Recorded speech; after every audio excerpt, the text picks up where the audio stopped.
তো কি অবস্থা সবার? অনেক বৃষ্টি হইতেছে আর কি, অনেক মানে হেভি স্ট্রম আর কি। তো আজকে 18 ডিসেম্বর দোকানের একটু খুললাম আর কি, কতক্ষণ করলাম, কাস্টমার নাই, বাইরে কোথাও যাবো আর কি, লং ড্রাইভে যাব। দেখি কোথায় যাওয়া যায়, গাড়িটা অলরেডি নিয়ে আসছি। কোথায় যাওয়া ভাবলাম যে বিচে যাবো, কিন্তু এই ওয়েদারে বিচে যায় আসলে কি করবো আর কি। তো দেখি কোথাও দূরে কোথাও যাবো আর কি, এই হলো অবস্থা। আকাশ এত মেঘলা, যেও না তো একলা, এখনই নামবে অন্ধকার, ঝড়ের জল তরঙ্গে নাচবে নবীরঙ্গে। আকাশ এত মেঘলা, যেও না তো একলা, এখনই নামবে অন্ধকার, ঝড়ের জল তরঙ্গে নাচবে নবীরঙ্গে।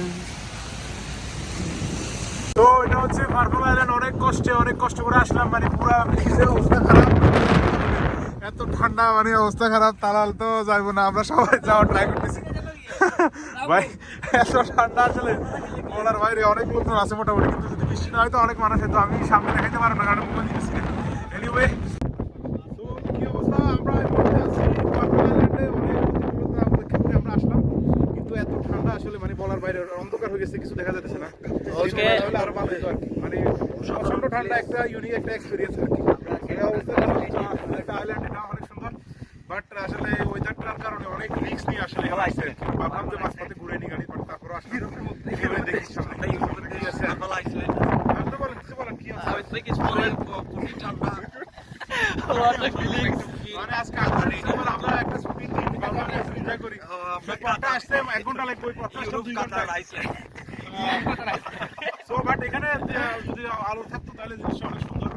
আলোর ব্যবস্থা তো করলাম, বাংলাদেশের সুন্দরবন ম্যান দেখার মতো, আমি দেখাতে পারতাম না। এই যে ভিউ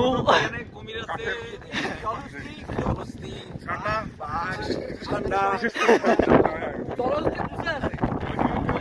ওকে ডান। পার হয়ে আমরা